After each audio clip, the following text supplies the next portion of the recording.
5 years ago, a 2-year-old boy vanished without a trace in a quiet Austin neighborhood, and everyone thought the truth had disappeared with him. Henry Brown, the kind neighbor next door, blended in so well no one ever questioned what he might be hiding.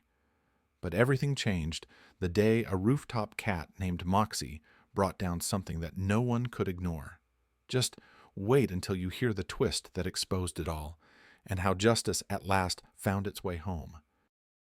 In the quiet suburb of North Austin, tucked between rows of nearly identical houses with weathered porches and American flags fluttering faintly in the breeze, there was one green house that always seemed a little quieter than the rest, and every morning at exactly 7:02 a.m., something curious happened there. A striped cat named Moxie, lean and sharp-eyed, would leap onto the windowsill, then to the railing of the porch, and finally up onto the roof. Always the same path, always the same rhythm, like clockwork. People on the street noticed it, of course. The older man who walked his terrier around the block at sunrise, the woman who jogged with earbuds in, but always looked up just in time to see the cat's tail disappear over the ridge. Even the mailman, a cheerful guy named Caleb, once joked that Moxie was doing security patrols up there. No one really questioned it, least of all Maggie Sloan. Maggie had taken Moxie in 2 years ago. It had been raining that day, not just a drizzle, but a steady, cold kind of rain that soaked you through in minutes. She'd heard the meow first, then spotted the cat wedged between her trash bins, trembling. It had taken her an hour and half a can of tuna to coax her out. After that, Moxie stayed. Maggie lived alone. She was in her late 30s, worked remotely in data entry, and wasn't particularly close with her neighbors. But she liked her routine. Morning tea, the news on low volume, and the sound of Moxie's soft footfalls as she made her way back down from the roof around 7:30. The cat never brought anything with her. Occasionally a leaf tangled in her fur, maybe a feather stuck to her whiskers, but nothing out of the ordinary. It was just one of those things. Small, harmless, familiar, until that morning in March.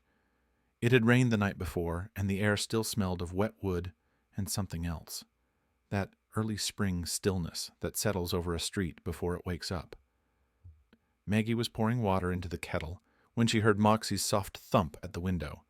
She turned, ready to greet her the usual way, a mock scolding about being on patrol, but stopped cold. Moxie had something in her mouth. It looked like cloth, frayed, damp, darkened at the edges. Maggie frowned. What on earth?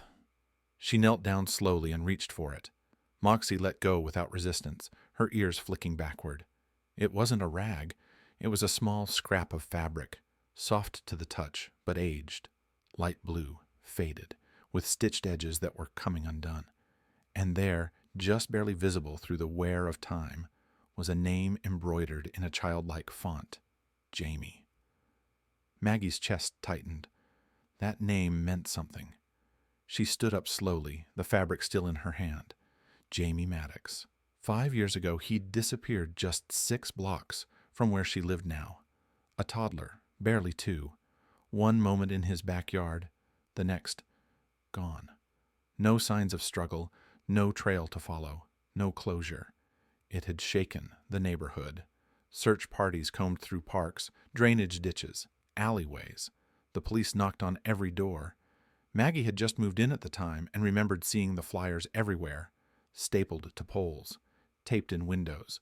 Jamie's small smile had become part of the landscape, until it faded like the paper it was printed on. His mother, Linda, had never moved, never gave up. People said she still left the porch light on every night. Maggie looked down at the scrap again. The stitching, the color, the name.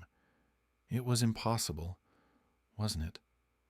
But Moxie didn't think so, because the cat was already headed back towards the attic, glancing over her shoulder, as if there was more to see. And deep down, Maggie knew, the ritual had never been random. It had always been a message. She just hadn't known how to read it. Maggie followed Moxie up into the attic, her footsteps slow, cautious. The cat didn't wait. She slipped behind a warped wooden panel near the far wall, disappearing into a narrow crawl space Maggie had never noticed before. The air up there was dry, but carried a stale undertone. Not just dust, but something older. Something forgotten. Maggie grabbed her flashlight and slid the panel aside. It was tight, and the wood creaked beneath her as she crawled in. Her beam caught something tucked into the corner, a rusted metal box, scuffed and dented. She hesitated before opening it. Inside lay a small collection of items: a cracked toy car, a single toddler's sock, and a piece of cloth, neatly folded. She unwrapped it slowly. Her breath caught. Baby teeth. Carefully kept. Preserved. And beneath them, a photo. It was Jamie. He couldn't have been more than 2. Standing next to a man with one hand resting on his shoulder. That man was Henry Brown, her neighbor, the man who lived next door for over a decade, who brought pies at Thanksgiving, who watered her plants when she traveled, who seemed harmless. Maggie froze. The photo slipped from her fingers. Her mind raced, but her hands moved automatically. She backed out, stood up, and called the police. The next 24 hours were a blur. Officers searched Henry's home. What they found confirmed Maggie's worst fears. Old clippings about missing children, a box of small shoes, a notebook filled with names and dates. Henry was arrested that same evening. The neighborhood was in shock. Parents pulled their children inside. Reporters crowded the street. No one could believe it, that someone they trusted had been hiding so much for so long. Maggie sat in her kitchen, staring at the floor, wondering how she had ever looked that man in the eye, and why it took a cat to reveal the truth. The courtroom was filled, but no one spoke. Not when the judge entered, not when the evidence was reviewed, and certainly not when Henry Brown was asked if he had anything to say. He didn't. He simply nodded, as though the outcome had never been in question. As though he had known, from the moment Moxie came down from that roof with a piece of blue fabric in her mouth, that time had finally caught up to him. DNA confirmed it all. The cloth, the items found in the attic, and the remains located under the oldest section of his basement floor. Jamie Maddox had never left the neighborhood. While search parties scoured miles of wooded trails and drainage tunnels, he had been right there, hidden not in some distant place, but in the blind spot of routine, the shadow of familiarity. The verdict came quickly. Guilty. Multiple counts. He showed no emotion, no defense, no remorse. For many, that silence was worse than anything he could have said, but the silence didn't belong to him anymore. It belonged to Jamie, and to Linda, the mother who had waited 5 long years for an answer, any answer. She sat in the front row, a folded photograph in her hands. On the last day of the trial, she spoke gently, almost like she was telling a story, not addressing a courtroom. "Every night for 5 years, she said. "I left the porch light on. I told myself it was for Jamie, but maybe it was for the truth to find its way home." Then she paused, wiped her eyes, and added, "I don't know why that cat went up there every morning, but I think maybe he wanted to be found." It was the moment the room exhaled, quietly, carefully, like something had lifted. Outside, the story spread beyond the neighborhood. News outlets picked it up, not as a sensational headline, but as a quiet, haunting reminder of how long secrets can sleep in plain sight. Moxie became the unexpected heart of it all. A cat with no training, no intention of heroism, just presence, persistence, and something people began calling instinct, or fate, or grace. Animal shelters saw a wave of donations in her name. One rescue organization held a Moxie Day for families to adopt older animals. Children across the city drew pictures of her, sitting on rooftops, wearing capes, wearing crowns. Some added wings. Maggie never expected the attention. She hadn't asked for it. She kept to herself, mostly.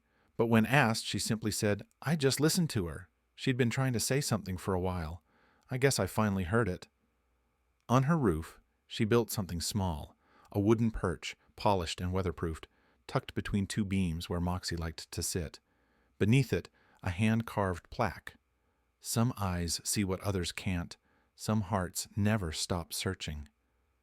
It wasn't a shrine. It wasn't meant to be. Just a space for stillness, for looking outward, for remembering. Life on Berkeley Street resumed its quiet rhythm. Lawns were mowed, porch lights flicked on at dusk.